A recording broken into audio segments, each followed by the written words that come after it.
First off, I hope everyone last week had a very happy Thanksgiving. We're back at it again. Vikings lose to the 49ers, final score 34-26. And I'm not even mad because there was a time where after a game like yesterday, I would get on this channel and be like, oh my God, this is ridiculous. But if you've been following this channel for at least the last couple of weeks, you know that for me, the spirit is gone. I don't have the energy to invest, to get all worked up anymore because I see how this is going to play out. I said before the season started, I predicted that the Vikings would go 10-7, at least bare minimum, and that, okay, they're going to challenge for the NFC North division. But after seeing the first 7 or 8 games, I had to revise that and say, all right, this team, they're going to go 8-9, 9-8. They may barely squeak it in for the 7th seed. So I'm not even mad because it's definitely trending in that right direction. And I don't know how this is going to work for Monday night, Washington versus Seattle, because if Washington wins, they go to 5-6. They tie with the Vikings, and it's just a complete shit show for that 7th seed. The Niners, they now have the tiebreaker over the Vikings for the 6th spot. But going into Sunday's game, we all knew the 49ers are a very physical team. Justin Jefferson, 4 catches, 83 yards. Not bad. He gets all the praise. But Adam Thielen, it's easy to forget about him. His game just doesn't age at all. 2 touchdowns, both in the first half. He was spectacular. There was that catch that was ruled incomplete, then upheld after the challenge. That was pretty weird. It was an obvious catch. But I like the early aggression, the flea flicker to Adam Thielen, the decision to go for it on 4th down that led to the touchdown to Thielen. The aggression was there early on, but then it faded not long after that.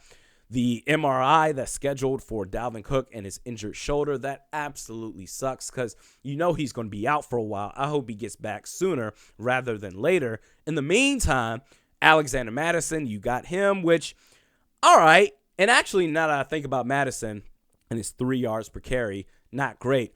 But that touchdown that he had and you got excited, and then all of a sudden you can't get excited because, oh my God, Greg Joseph, you can't make an extra point. Whatever. I want to see Kene Nwangu play on offense. I want to see him get snaps at tailback. The dude, he had a kickoff return for a touchdown. That makes 2 touchdowns for him in the kick return game, leading the NFL.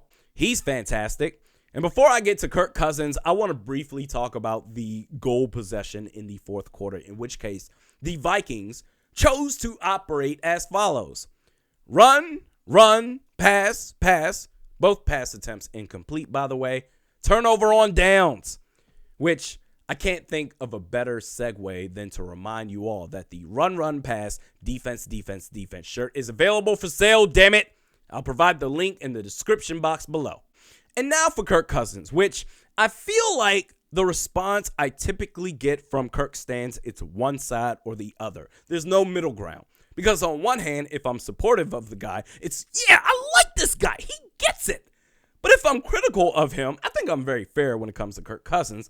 But if I'm critical of the guy, it's, wait just a minute there, Buster.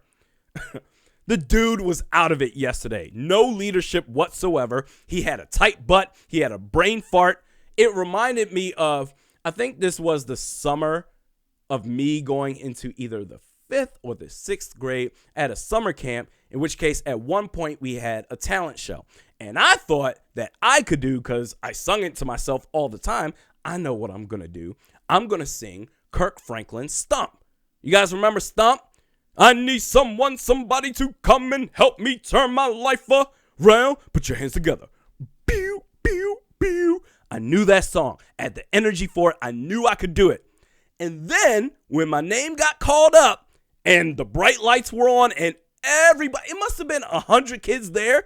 I was like, the music played, boom, ba-doo, ba-doo. And I said, I can't do this shit. And I ran away, hightailed it. Kirk Cousins, he has all the capabilities in the world, but sometimes he catches a tight butt. Let me count the ways. 5 seconds left, final play of the first half. Kirk Cousins makes a play, the equivalent of a massive fart, throwing it to nobody. In fact, the nearest receiver on that play was the San Mateo Bridge. On the opening possession of the second half, Kirk Cousins, he throws an interception that leads to a 49ers touchdown. And then after the Nwangu kickoff return for a touchdown, the 2-point attempt, Kirk Cousins with a wide open Justin Jefferson throws the ball in the freaking dirt. And then on fourth down of the goal possession in the fourth quarter, Kirk Cousins throws it to outer space after initially trying to take a snap from his right guard. Kirk Cousins was off. The offense was off. But with that said, the offense spotted the defense 20 points. If you include the kickoff return for 26, that's not bad for an off day. Now, Hitman, he still got it. He had an interception and 2 pass deflections. DJ Wonnum, he was great, but it says on the box score that he had 1 sack. I swear he had 2. Either way, he was fantastic. But that's where it ends because overall, defensively, the Vikings allowed 208 yards on the ground. 5.5 yards per carry. This whole defensive guru thing, it needs to stop. It's not real. It's fake.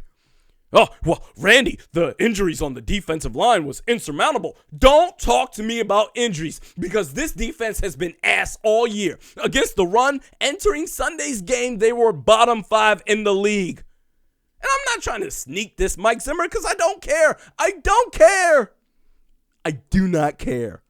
Deebo Samuel has 66 yards on the ground. 2 touchdowns. Elijah Mitchell, 133 yards on the ground and 1 TD. Brandon Ayuk, he found all the soft spots in the zone for big gains. Kyle Juszczyk, their fullback, was running hot routes on this defense. One in particular for a 26-yard gain by a fullback. Are you kidding me? This 2-minute defense is a disgrace to end the first half. I want to run by this real quick. Brandon Ayuk had a big first down on a 3rd and 11 first down conversion, in which case, in the hurry-up offense by the 49ers, Sheldon Richardson was jogging. Boom, boom, boom, boom, boom, boom, boom, boom. That led to a neutral zone infraction because they snapped the ball before he got his ass on the other side of the line. Touchdown, Jawan Jennings.